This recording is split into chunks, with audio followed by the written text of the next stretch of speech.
Querido irmão, querida irmã, nós vamos celebrar este segundo domingo do tempo da Páscoa, encerrando a oitava da Páscoa. 8 dias de festa, a igreja celebrando a ressurreição de Jesus.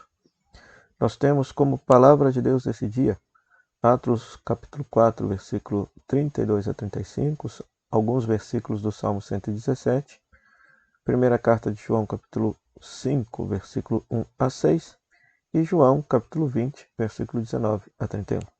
Vamos meditar com alegria a santa palavra de Deus.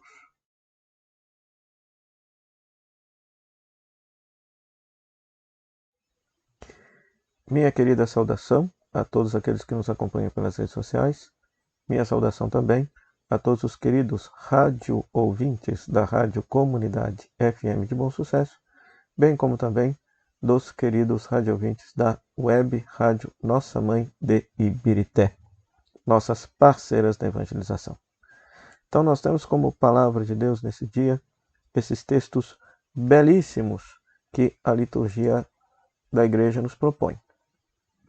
Na primeira leitura, Atos capítulo 4, versículo 32 a 35, se descreve como que era a primeira comunidade cristã.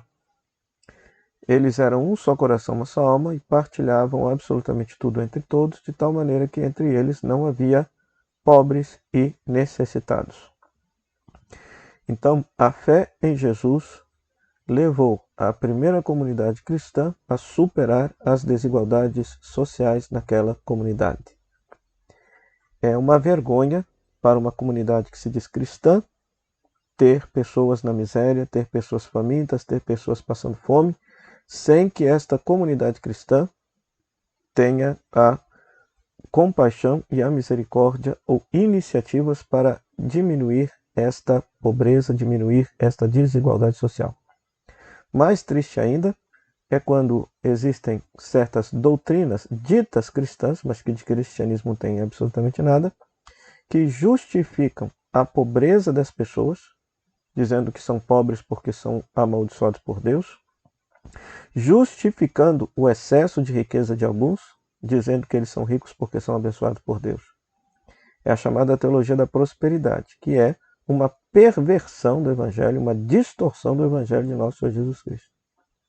Então, aqui na primeira leitura, nós temos o retrato da comunidade cristã que, por causa de sua fé em Jesus, soube superar todas as desigualdades sociais, fazendo com que naquela comunidade não houvessem pobres.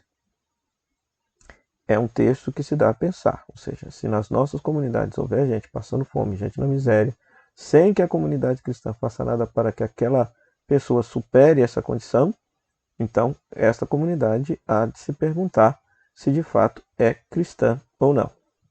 Depois, o Salmo 117, alguns versículos deste salmo, né? Dai graças ao Senhor porque Ele é bom, eterna é sua misericórdia. Então é interessante porque alguns versículos fazem menção àquilo que aconteceu com Jesus. Não morrerei, mas ao contrário viverei. A mão direita do Senhor me levantou. O Senhor severamente me provou, mas não me deixou às mãos da morte. A pedra que os pedreiros rejeitaram tornou-se a pedra angular.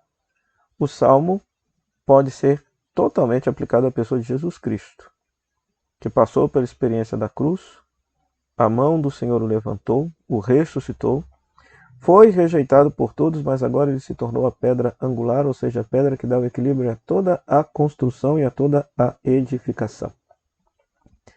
Já a segunda leitura, queridos irmãos e irmãs, nós temos este trecho belíssimo da primeira carta de São João, capítulo 5, versículo 1 a 6, onde que vai afirmar que a fé em Jesus gera na pessoa um novo nascimento. A pessoa nasce de Deus e, ao nascer de Deus, ela consegue vencer o mundo que está presente nela, porque ela passa a obedecer os mandamentos de Deus e o nascimento consiste justamente em acreditar que Jesus é o Filho de Deus, que veio na água e no sangue.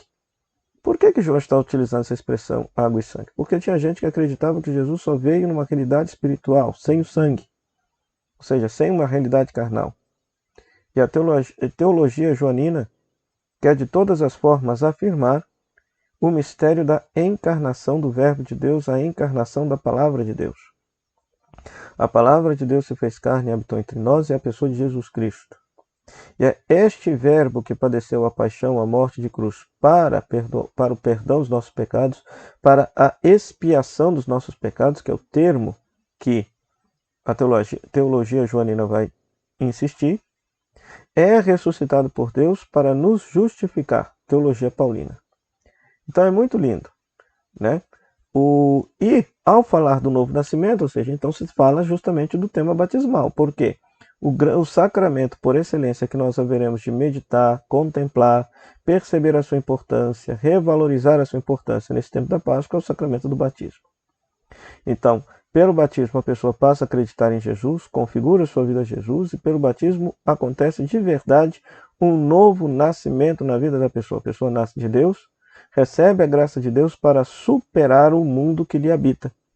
As tentações, a maldade, os vícios, tudo aquilo que é contrário a Deus que está dentro do coração da pessoa, por este novo nascimento, pela graça de Deus que lhe é dada, ela agora recebe da parte de Deus a força necessária para poder superar o mundo que lhe habita.